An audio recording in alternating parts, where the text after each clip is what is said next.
This area is popularly known as this Abansoro. Abansoro came because my great-grandfather is the one who put up a story building here first. So we used to call the place Abansoro, and now it has become a name. Yesterday there was a strong rain and a storm.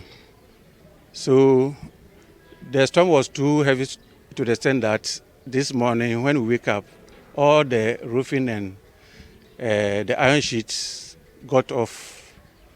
So we are now at the place assessing what has spoiled because of the rainfall.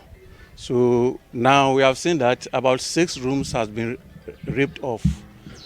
Belongings and everything in the room is spoiled.